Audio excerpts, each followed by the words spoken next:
One welcome back to मैथोलिक channel. अभी हम कुछ क्वेश्चंस प्रैक्टिस करने वाले हैं। तो उसमें क्वेश्चन नंबर 1 जो रहेगा वो आपका रहेगा solve 1 + y² dx equals to tan inverse y minus x dy। तो इसको हम सॉल्व करने वाले हैं। इस क्वेश्चन का सॉल्यूशन आप देखकर इसका मेथड भी समझ जाएंगे और सॉल्यूशन भी देख लेंगे तो आपको ये क्वेश्चन क्लियर हो जाएगा। तो फिर आपके जो एमएससी आने वाले हैं उसमें आपको बहुत हेल्प हो जाएगी। So let's start the solution of this question. तो सबसे पहले हमें क्वेश्चन में क्या करना होता है, सबसे पहले हमें आइडेंटिफाई करना है कि क्वेश्चन आपका किस मेथड से सॉल्व होने वाला है। तो आपके पास दिया हुआ है 1 + y² dx minus tan inverse y minus x dy equals to 0। अब ये आपके पास m dx plus n dy वाला फॉर्मेट भी अगर आपने एग्जैक्ट पढ़ लिया होगा तो आप यहाँ पे कंफ्यूज हो जाएंगे। पहले आप इसको थोड़ा सा अरेंज करने की कोशिश करिए ताकि आपको एक फॉर्म जो है इसका बहुत अच्छे से आइडेंटिफाई हो पाए। तो हम क्या करते हैं, पहले जो भी हमारा कोफिशिएंट छोटा दिख रहा है आपको, उस कोफिशिएंट को वहीं रहने दीजिए। जो बड़ा कोफिशिएंट है उसको शिफ्ट नहीं करेंगे, छोटे कोफिशिएंट को शिफ्ट कर देंगे ताकि हमारे पास जो क्वेश्चन है वो थोड़ा सा ईजी फॉर्म में आ जाए। अगर बड़े कोफिशिएंट को आप यहाँ शिफ्ट करते हो तो नीचे बड़ा डिनोमिनेटर में अगर कोई बड़ी चीज़ बनती है तो सॉल्व करने में थोड़ी सी दिक्कत हो जाती है। इसीलिए हम क्या करते हैं, छोटा जो कोफिशिएंट है उसको शिफ्ट करने का ट्राई करेंगे। और उससे भी अगर आपको इससे भी ज़्यादा आइडेंटिफिकेशन और एक अच्छा वाला चाहिए तो वो आइडेंटिफिकेशन ऐसा है कि अगर आप लीनियर डिफरेंशियल इक्वेशन बनाते हो तो उसमें आपको पता है कि दो केसेस बनते हैं, एक dy/dx का केस बनता है और एक dx/dy का केस बनता है। जब भी dy/dx का केस बनता है तो उसके साथ आपके पास एक py वाली टर्म होती है, यानी y वाली एक टर्म होती है जिसमें सिर्फ सिंगल y हमें चाहिए होता है। अब यहाँ पे देख लीजिए आप, सिंगल y है क्या, तो यहाँ पे y² है, यहाँ पे tan इनवर्स के साथ y है तो ये भी नहीं चलेगा, बट सिंगल y नहीं है। अगर आप dx/dy का फॉर्म बनाते हो तो आपके पास सिंगल x मिलता है क्या, यहाँ पे नहीं है, यहाँ पे नहीं है, यहाँ पे नहीं है, यहाँ पे है। तो आपके पास सिंगल एक्स का टर्म मिल रहा है, इसीलिए हम क्या करेंगे, इसको dx/dy के फॉर्म में लेकर चलेंगे। तो आई होप आपको इसका आइडेंटिफिकेशन समझ में आ गया होगा, अरेंज कैसे करना है ये समझ में आ गया होगा। चलिए सॉल्व करते हैं इस क्वेश्चन को। क्वेश्चन को सॉल्व करने के लिए सबसे इंपॉर्टेंट चीज़ होती है आइडेंटिफाई करना, जो कि आप कर चुके हैं। इसके बाद उससे ज़्यादा इंपॉर्टेंट चीज़ होती है उसको अरेंज करना, और ये दोनों एक दूसरे को रिलेट करते हैं। अरेंज पहले कर लोगे तो आइडेंटिफिकेशन ईजी हो जाएगा, और आइडेंटिफाई कर लेते हो तो अरेंज भी आप ईजिली कर सकते हो। यहाँ पे dx/dy को हमने अरेंज कर लिया और यहाँ दोनों टर्म्स को ब्रेक कर दिया। tan इनवर्स y में नीचे 1 + y² आ गया और यहाँ पे भी माइनस एक्स में 1 + y² आ गया।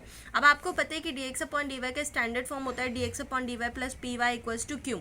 तो एक्स वाली टर्म जो है वो इधर होनी चाहिए, तो हमने इसको इधर शिफ्ट कर लिया। dx/dy plus x/1 + y² equals to tan inverse y/1 + y²।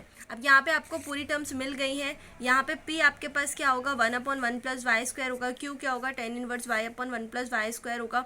जब भी आप dx/dy का फॉर्मेट बनाते हो तो आपके p एंड q होते हैं वो फंक्शन ऑफ y होते हैं या तो फिर कांस्टेंट होते हैं। तो यहाँ पे फंक्शन ऑफ y है, आपका पूरी तरीके से एक फॉर्म बन चुका है। तो आप इसको नॉर्मली इसके लीनियर डिफरेंशियल इक्वेशन के हिसाब से सॉल्व कर सकते हैं।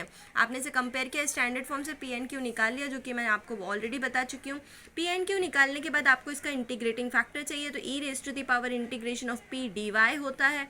p लिख दिया आपने 1/1 + y² और इसको इंटीग्रेट कर दिया, है ना। इंटीग्रेट करने के बाद आपको एक अच्छे से फॉर्मूला याद होगा, 1/1 + x² का इंटीग्रेशन क्या होता है, tan इनवर्स y है, तो यहाँ पे tan इनवर्स y हो जाएगा। तो e की पावर में क्या आ जाएगा, tan इनवर्स y आ जाएगा। This will be your integrating factor. अब आपके पास जनरल सॉल्यूशन होता है, इंटीग्रेटिंग फैक्टर निकालने के जस्ट बाद आप जनरल सॉल्यूशन निकालेंगे। जनरल सॉल्यूशन में जो भी डिपेंडेंट वेरिएबल है उसको आप पहले x से मल्टीप्लाई, जो भी है if से मल्टीप्लाई करेंगे। अब यहाँ पे डिपेंडेंट वेरिएबल आपका x है, जो ऊपर होता है वो डिपेंडेंट वेरिएबल होता है।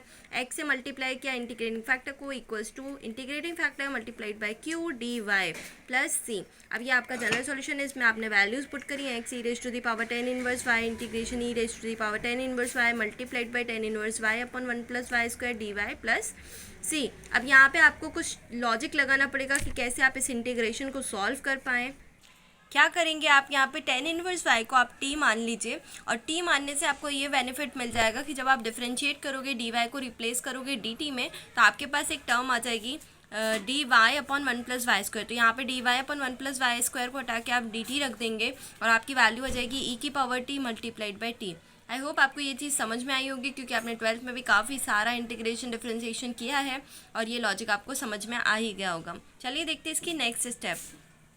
तो फाइनली आपके पास x e raise to the power t equals to integration of e की power t multiplied by t d t plus c ये बन जाएगा। अब यहाँ पे आपके पास दो फंक्शन है, आप ऑब्वियसली यहाँ पे बाय पार्ट मेथड यूज़ करेंगे। बाय पार्ट मेथड क्या होता है, first function as it is integration of second function minus integration differentiation of first function integration of second function, है ना। तो ये आपका इसका बाय पार्ट का मेथड, आप इसमें फॉर्मूला अप्लाई करेंगे तो आपके पास आ जाएगा e raise to the power t और अंदर आ जाएगा टी माइनस वन। यहाँ पे थोड़ी सी मिस्टेक हुई है मुझसे, यहाँ पे आ जाएगा t minus one plus C. So this will be your final answer. बस यहाँ पे t की जगह आप रख दीजिए tan इनवर्स x, तो ये आपका फाइनल आंसर हो जाएगा।